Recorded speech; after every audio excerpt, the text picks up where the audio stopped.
Hi guys, இன்னைக்கு நம்மளோட சேனல்ல இந்த டிராமாவோட 8th எபிசோட் தான் பார்க்க போறோம். வீடியோக்குள்ள போறதுக்கு முன்னாடி நம்ம சேனலை யாராவது புதுசா பார்த்துட்டு இருந்தீங்கன்னா மறக்காம சப்ஸ்கிரைப் பண்ணி பக்கத்துல இந்த பெல் ஐகானை கிளிக் பண்ணி வச்சிருங்க. சரி வாங்க வீடியோக்குள்ள போயிடலாம். ஸ்டார்டிங் சீன்ல வென்ஷியான காட்டுறாங்க. அவளுக்கு உடம்பு சரியில்லாம இருந்ததுனால ஜவுசோவும் பக்கத்துல தான் உட்காந்துட்டு இருக்கான். வென்னோட அப்பா பயங்கரமா திட்டிட்டு இருக்காரு. லியோவும் ஜவுசோவும் பிசினஸ் ட்ரிப்காக தான் அந்த வில்லேஜ்க்கு போனாங்க. ஆனா நீ எதுக்கு அவங்க கூட போன? இப்ப பாரு உனக்கு உடம்பு சரியில்லாம போயிடுச்சு அப்படின்னு சொல்லி திட்டிட்டு இருக்காரு. அதுக்கு வென்ஷியானோ தயவு செய்து 2 பேரும் இங்க இருந்து வெளில போறீங்களா, நான் கொஞ்சம் தனியா இருக்கணும் அப்படின்னு சொல்லி கத்திக்கிட்டு இருக்கா. 2 பேரும் அங்க இருந்து வெளில வந்துடுறாங்க.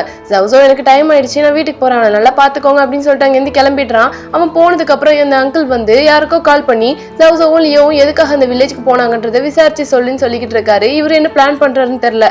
அதுக்கப்புறம் அப்படியே கட் பண்ணி ஹீரோயினையும் காமிக்கிறாங்க. ஹீரோ தான் ஃபர்ஸ்ட் முழிக்கிறான். முழிச்சோடனே டியான் பக்கத்துல இருந்தது பார்த்ததுமே ரொம்பவே சந்தோஷப்படுறான். அவளோட ஹேர் எல்லாம் சரி பண்ணி விட்டுட்டு நேத்து அவ மோட்டிவேட் பண்ணது எல்லாத்தையும் நினைச்சு பார்த்துட்டு இருக்கான். அப்போ வெளியில ஏதோ சத்தம் கேக்குது. அந்த ஃபியாஷங் தான் வெளியில வந்துட்டு இருக்காரு போல. உடனே டியானை எழுப்பி வா நம்ம போய் பேசலாம் அப்படின்னு சொல்லிட்டு கூப்பிடுறான். 2 பேரும் அங்க வந்து நின்றுட்டு இருக்காங்க. அப்போ லியோ வந்து ரொம்ப கூலா அவனை நான் ஃபியாஷங்னு கூப்பிடட்டுமா இல்லைன்னா லியோசின்னு கூப்பிடட்டுமா நீயே சொல்லு அப்படின்னு சொல்லி கேட்டுட்டு இருக்கான். என்னன்னா இது லியோசி தான், இவன் தான் ஃபியாஷங்னு ஒரு ஃபேக்கான நேம் வச்சுட்டு சுத்திட்டு இருக்கான். ஹீரோயின் வந்து நீங்க தான் லியோசியா அப்படின்னு சொல்லி கேட்கும்போது அவன் மாஸ்க் கழட்டுறான்.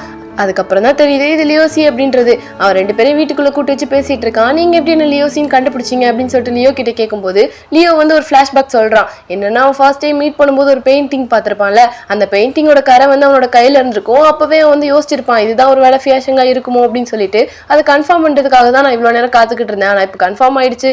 சரி இப்போ உங்களோட அப்ரூவல் கிடைக்குமா அப்படின்னு சொல்லிட்டு லியோவும் கேட்கும்போது இல்ல அது கிடைக்காது, நீங்க 2 பேரும் வெளில கிளம்புங்க அப்படின்னு சொல்லிக்கிட்டு இருக்கான். எதுக்காக எங்களுக்கு அப்ரூவல் கொடுக்க மாட்டீங்க அப்படின்னு சொல்லிட்டு லியோ கேட்கும்போது அவன் வந்து சொல்றான் என்னோட பர்சனல் லைஃபை நான் வந்து பிசினஸா மாத்த விரும்பல, அதனால அப்ரூவல் கொடுக்க மாட்டேன், நீங்க தயவு செய்து உங்களோட ஊருக்கே கிளம்புங்க அப்படின்னு சொல்லிட்டு அவரும் அங்கிருந்து போயிடுறாரு. ஹீரோனோ பின்னாடியே போய்கிட்டு இருக்கா. சார் ஒரு நிமிஷம் நில்லுங்க, உங்களுக்கு ஏதாவது ஹெல்ப் வேணா நான் பண்றேன் அப்படின்னு சொல்லிட்டு பின்னாடியே போயிட்டு இருக்கா. இந்த பொண்ணு இருக்காளே அப்படின்னு சொல்லிட்டு ஹீரோங்க டென்ஷன் ஆக்கிட்டு இருக்கான். அதுக்கப்புறம் இந்த ஃபியாஷிங் வந்து அந்த கார்டனிங் வேலையெல்லாம் பார்த்துட்டு இருக்காரு. ஹீரோனும் அதுக்கு ஹெல்ப் பண்ணிக்கிட்டு இருக்கா. அவ தனியா கஷ்டப்படுறதை பார்த்த ஹீரோ வந்து அவனும் மனசு கேட்காம ஒரு மண்வெட்டி எடுத்துட்டு வந்து நானும் வேலை பார்க்குறேன் அப்படின்னு சொல்லிட்டு இருக்கான். சார் இங்க ரொம்ப வெயில் அடிக்குது, உங்களால இந்த வெயிலெல்லாம் தாக்கு பிடிச்சிட்டு இந்த வேலையை பார்க்க முடியாது, நீங்க போங்க நானே பாத்துக்கிறேன் அப்படின்னு சொல்லிக்கிட்டு இருக்கா. அதுக்கு ஹீரோவும் நான் 6 பேக்லாம் வச்சிருக்கேன், யாரை பார்த்து என்ன கேள்வி கேட்கிறேன், நானே இந்த வேலையெல்லாம் தனியா செஞ்சு முடிச்சிருவேன் அப்படின்னு சொல்லிட்டு அப்படியே ஆரம்பிக்கிறேன் வேலையை பார்க்கறதுக்கு. வேலையை ஆரம்பிச்சு 2 செகண்ட் கூட இருக்காது, அதுக்குள்ள வெயில் தாங்க முடியாம என்னால முடியலப்பா நீயே பாத்துக்கோ அப்படின்னு சொல்லிட்டு பின் வாங்கிடுறான். ஹீரோன்னு தனியா அந்த வேலையெல்லாம் பார்த்துட்டு இருக்கா. அதுக்கப்புறம் அப்படியே சீனை கட் பண்ணா கெல்வினை காமிக்கிறாங்க. அவன் கேன் போடுற வேலையை பார்த்துட்டு இருக்கான். இவ்வளவு பெரிய டிசைனரா இருந்தவன் இப்ப கேன் போடுற நிலைமைக்கு வந்துட்டான். இப்போ அவனுக்கு ஒரு ஃபோன் கால் வருது. அது என்னன்னா ஆல்ரெடி நிறைய இன்டர்வியூலாம் அப்ளை பண்ணிருப்பான் போல. அங்கெல்லாம் ஃபோன் பண்ணி இல்ல எங்களால அவங்கள வேலைக்கு எடுக்க முடியாது அப்படின்னு சொல்லிட்டு இருக்காங்க. இந்த லியோ இருக்கானே என்னோட வேலையை பார்க்கவே விட மாட்டான் போல அப்படின்னு சொல்லிட்டு லியோ மேல காண்டாகிட்டு இருக்கான். அடுத்த செகண்ட் இன்னொரு ஃபோன் கால் வருது. யாருனே தெரியல, அன்னோன் நம்பர்னு போட்டிருக்கு. இவனும் அட்டன் பண்ணி பேசுறான். அந்த பக்கம் பேசுறவர் என்ன சொல்றாருன்னா நான் உனக்கு பிடிச்ச மாதிரி வேலையெல்லாம் தரேன், ஆனா அதுக்கு பதிலா நம்ம 2 பேரும் ஒரு டீல் போட்டுக்கலாமா அப்படின்ற மாதிரி கேட்டுட்டு இருக்காரு. அப்படி சீனை கட் பண்ணிடுறாங்க. அவங்க என்ன பேசுறாங்கன்றத காமிக்கல. அதுக்கப்புறம் எல்லா வேலையும் முடிச்சுட்டு ஹீரோயினும் அவங்க பேசிட்டு இருக்காங்க. அப்போ அந்த இடத்துக்கு வந்த ஃபியாஷிங்கும் என்ன எல்லா வேலையும் முடிச்சிட்டீங்களா அப்படின்னு சொல்லி கேட்கும்போது ஹீரோக்கு அப்படி காண்டாயிட்டு இருக்கு. என்னமோ பெரிய ராஜா மாதிரி நம்மள அடிமை மாதிரி ட்ரீட் பண்ணிட்டு இருக்கான் அப்படின்னு சொல்லிட்டு ஆரம்பத்துல இருந்தே இவங்க 2 பேத்துக்கும் ஆகவே இல்லை. இப்போ ஹீரோனும் ஆமா எல்லா வேலையும் முடிச்சிட்டேன் சார் அப்படின்னு சொல்லிக்கிட்டு இருக்கா. அதுக்கப்புறம் அவன் என்ன நினைச்சான்னு தெரியல, மனசு சரிங்க அந்த அப்ரூவலையும் கொடுத்துடுறான். அது மட்டும் இல்லாம நீங்க ஊருக்கு போறதுக்கான வண்டியை நானே ஏற்பாடு பண்றேன் அப்படின்னு சொல்லிக்கிட்டு இருக்கான். அவன் என்ன வண்டி ஏற்பாடு பண்ணிருக்கானா இந்த மாதிரி ஒரு டிராக்டர் தான். 2 பேராலையும் சுத்தமா முடியல, வெயில் வேற பயங்கரமா அடிக்குது. ஹீரோலாம் கீழே உட்காரவே மாட்டேன், இந்த இடத்துல அழுக்கா இருக்கு நான் உட்கார மாட்டேன்னு சொல்லிட்டு அடம் பிடிச்சிட்டு இருக்கான். ஹீரோனி நீங்க உட்காருங்க சார், நான் வேணா என்னோட ஷர்ட்டை கழட்டி தரவா அப்படின்னு சொல்லி கேட்டுட்டு இருக்கா. அதெல்லாம் ஒன்றும் தேவையில்லை, நான் இப்படியே உட்காந்து வந்துருவேன் அப்படின்னு சொல்லிக்கிட்டு இருக்கான். அடுத்த செகண்ட் பார்த்தா ஒன்றும் இல்லை என்னோட கால் தான் மறுத்து போச்சுன்னு நினைக்கிறேன் அப்படின்னு சொல்லிட்டு ஹீரோயினோட ஜாக்கெட் மேல உட்காந்து பேசிக்கிட்டு இருக்கான். பாதியில அந்த டிராக்டரும் ரிப்பேர் ஆயிடுச்சு போல. அவர் இதுக்கப்புறம் நீங்க நடந்துதான் போகணும் அப்படின்னு சொல்லிக்கிட்டு இருக்காரு. நாங்க எப்படி போகணும்னு சொல்லிட்டு அவர்கிட்ட வழியை கேட்டுட்டு 2 பேரும் நடக்க ஆரம்பிச்சிடுறாங்க.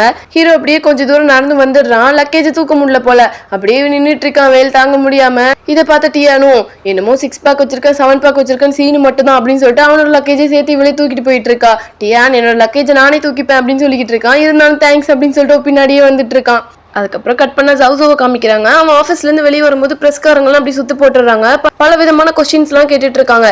உங்களுடைய கியூட் பெட் சீரியஸ்க்கான டாய் சீக்கிரமே லான்ச் பண்ண போறீங்கன்னு கேள்விப்பட்டோம், ஆனா அதுக்காக இன்னும் அப்ரூவலே வாங்கலையாமே, அதுக்கப்புறம் நீங்க எப்படி லான்ச் பண்ண முடியும் அப்படின்னு சொல்லிட்டு பயங்கரமான கொஸ்டின்லாம் கேட்டுட்டு இருக்காங்க. ஜவுசோவால ஆன்சர் பண்ண முடியல. அவன் அப்படி சுத்து போட்டதும் அவன் ஒரே ஒரு பதில் தான் சொல்றான். உங்களுக்கான பதில லியோ வந்து கொடுப்பாரு அப்படின்னு சொல்லிட்டு அவனும் அங்க இருந்து கிளம்பி போயிடுறான். இப்ப அப்படியே கட் பண்ணா ஹீரோவை காமிக்கிறாங்க. அவன் கஷ்டப்பட்டு அந்த பஸ் ஸ்டாப்க்கு வந்துட்டான்.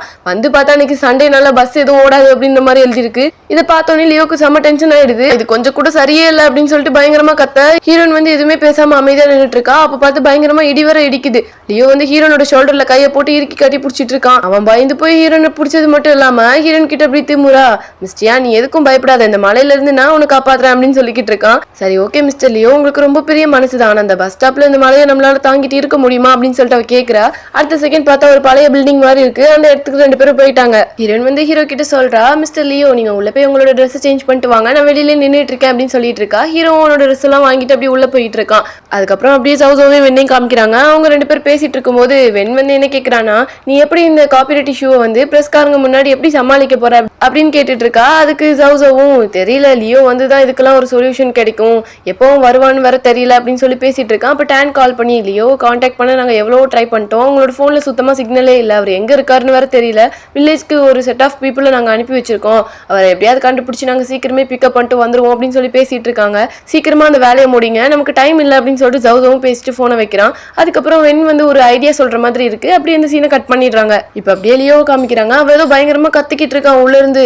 இவளுக்கு வர பயமாயிடுச்சு, எதுக்காக லியோ இப்படி கத்துறான் அப்படின்னு சொல்லிட்டு வேகமா உள்ள போய் லியோ லியோ அப்படின்னு சொல்லி கத்திக்கிட்டே உள்ள போயிட்டு இருக்கா. அதுக்கப்புறம் திடீர்னு லியோ எங்க இருந்து வந்தான்னு தெரியல, பின்னாடில இருந்து ஹக் பண்ணிக்கிட்டு இருக்கான். ஹீரோனுக்கு கையும் ஓடல காலும் ஓடல, அப்படி ஃப்ரீஸ் ஆகி போய் நின்றுட்டு இருக்கா. மிஸ்டர் லியோ என்ன பண்றீங்க அப்படின்னு சொல்லி கேட்கும்போது, மிஸ்டியா நாங்க பேய் இருக்கு அப்படின்னு சொல்லிட்டு அந்த இடத்துல கை நீட்டி காமிச்சிட்டு இருக்கான். என்னன்னா அங்க ஏதோ ஒரு கிளாத் எல்லாம் போட்டு ஒரு உருவம் நிக்கிற மாதிரி இருக்கு. அதை பார்த்தோன்னே ஹீரோனுக்கே பயமா இருக்கு.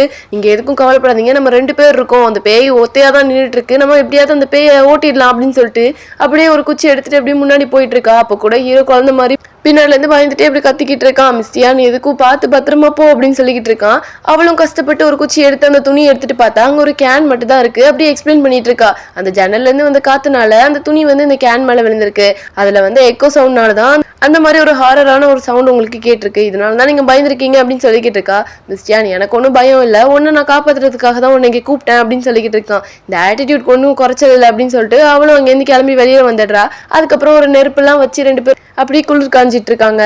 அதுக்கப்புறம் ஹீரோயின் வந்து ஒரு ஃபிளாஸ்க் வச்சிருக்கா. அதுல இருக்க வெந்நில கொஞ்சோண்டு காஃபி பவுடரும் சுகரும் போட்டு, இந்தாங்க மிஸ்டர் லியோ, இந்த மலைக்கு கொஞ்சம் இது இதமா இருக்கும் குடிங்க அப்படின்னு சொல்லிட்டு கொடுக்க, ஹீரோ வந்து அப்படியே ஆச்சரியமா பாத்துட்டு இருக்கான். மிஸ்டியான் எல்லாத்துக்கும் ரெடியா தான் வந்திருக்க போல அப்படின்னு சொல்லி கேட்டுட்டு இருக்கான். அதுக்கு ஹீரோயினும் ஆமா மிஸ்டர் லியோ எல்லாத்துக்கும் ரெடியா தானே இருக்கணும், எப்போ சிச்சுவேஷன் எப்படி மாறுனே தெரியாதுல்ல அப்படின்னு சொல்லிட்டு அவளும் சொல்லிட்டு இருக்கா. அப்போ ஹீரோ வந்து டக்குன்னு போன் எடுத்து டாக்டர் லீக்கு வாய்ஸ் மெசேஜ் போட்டுட்டு இருக்கான். நாங்க இந்த மாதிரி ஒரு வில்லேஜ்ல மாட்டிக்கிட்டு இருக்கோம், நாங்க இந்த இடத்துல தான் இருக்கோம், டக்குன்னு எங்களை காப்பாத்த வா அப்படின்னு சொல்லிட்டு ஒரு வாய்ஸ் மெசேஜ் போடுறா. சிக்னல் இல்லாம சென்ட் ஆகல. அப்படியே போனை தூக்கிட்டு ஒரு சேர் மேல ஏறி நின்றுட்டு அப்படி கையை தூக்கி நின்றுட்டு இருக்கான். இவங்க என்ன பண்ணிட்டு இருக்கா காமெடியா அப்படின்னு சொல்லிட்டு ஹீரோன்னு பாத்துட்டு இருக்கா. இங்க லியோ காமிக்கிறாங்க. அவன் ஒரு கிளைண்ட் அட்டன் பண்ணிட்டு அப்படி வீட்டுக்கு போலான்னு கிளம்பிட்டு இருக்கான். அப்போ ஹீரோவோட வாய்ஸ் மெசேஜ் வந்து சென்ட் ஆயிடுச்சு. அதை கேட்டுட்டு இருக்கான். அதுக்கப்புறம் அவனை காப்பாத்தா போலாமேன்னு சொல்லிட்டு ரெடி ஆயிட்டு இருக்கான். இப்போ ஹீரோவை காமிக்கிறாங்க. அந்த டாக்டர் ஒரு ரிப்ளை பண்ணிருப்பாரு போல. அந்த மெசேஜ் இவனுக்கும் சென்ட் ஆகி ஒரு நோட்டிபிகேஷன் சவுண்ட் வேற வருது. அதை பார்த்ததுமே ரொம்பவே எக்ஸைட் ஆகிடுறான். நோட்டிபிகேஷன் வருது அப்படின்னா நமக்கு சிக்னல் கிடைச்சிருச்சு அப்படின்னு சொல்லிட்டு அந்த எக்ஸைட்மெண்ட்ல அப்படி ஸ்லிப் ஆகி கீழே விழுற மாதிரி போயிடுறான். ஹீரோனும் ஹீரோவை பிடிக்க ஹீரோ வந்து ஹீரோனோட நெத்தியில கிஸ் பண்ணிடுறான். அப்படியே 2 பேரும் ஒரு நிமிஷம் ஃப்ரீஸ் ஆகி இப்படி பார்த்துட்டு இருக்காங்க. அதுக்கப்புறம் 2 பேருமே நார்மல் ஆகி திருன்னு முழிச்சிட்டு இருக்காங்க. இப்போ என்ன நடந்துச்சுன்னே தெரியலையே அப்படின்னு சொல்லிட்டு ஹீரோனும் அப்படி பார்த்துட்டு இருக்கும்போது, மிஸ்டியான் உனக்கு ரொம்ப தேங்க்ஸ் என்னை வந்து பிடிச்சதுக்காக, நான் வந்து சிக்னல் கிடைச்ச எக்ஸைட்மெண்ட்ல அப்படி தெரியாம கீழே விழ பார்த்துட்டேன், அதனாலதான் அப்படி நடந்துருச்சு அப்படின்னு சொல்லிக்கிட்டு இருக்கான். அதெல்லாம் எதுவும் இல்லை அப்படின்னு சொல்லிட்டு ஹீரோனும் உள்ள ஓடிடுறா. அப்போ நினைச்சிட்டு இருக்கா என்ன நம்ம 2 பேரும் ஒரே நெத்தியிலே கிஸ் பண்ணிட்டு இருக்கோம் அப்படின்னு சொல்லிட்டு ஹீரோன்னு நினைச்சிட்டு இருக்கா.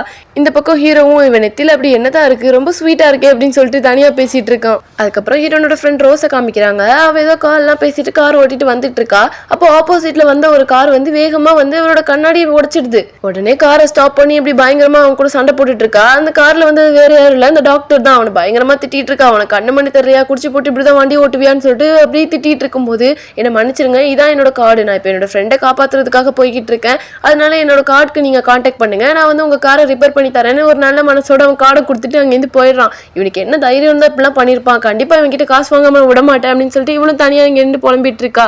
இப்போ ஹீரோயினையும் காமிக்கிறாங்க. ஹீரோ வந்து அப்படி ஹீரோனை புகழ்ந்து பேசிட்டு இருக்கான். உனக்கு அடுத்தவங்களை எப்படி கேர் பண்ணிக்கணும், எந்தெந்த டைம்ல எப்படி பாத்துக்கணும்ன்றது எல்லாமே தெரிஞ்சிருக்கு, நீ உண்மையாவே பிரில்லியன்ட் தான் அப்படின்னு சொல்லி பேசிட்டு இருக்கும்போது ஹீரோன் வந்து ஹீரோ கிட்ட கேட்கிறா, மிஸ்டர் லியோ நீங்க எதுவும் என்ன இம்ப்ரெஸ் பண்ண பாக்குறீங்களா என்ன அப்படின்னு சொல்லி கேட்கும்போது ஹீரோவும் எனக்கு தோன்றது சொன்னேன் அப்படின்னு சொல்லிக்கிட்டு இருக்கான். இதோட இந்த டிராமாவோட 8th பார்ட் முடிஞ்சிச்சு. இதுக்கப்புறம் வரப்போற எபிசோட்ஸ்லாம் மிஸ் பண்ணாம பாக்கணும்னா நம்ம சேனலை சப்ஸ்கிரைப் பண்ணி பக்கத்துல இருக்க பெல் ஐக்கானை கிளிக் பண்ணி வச்சிருங்க.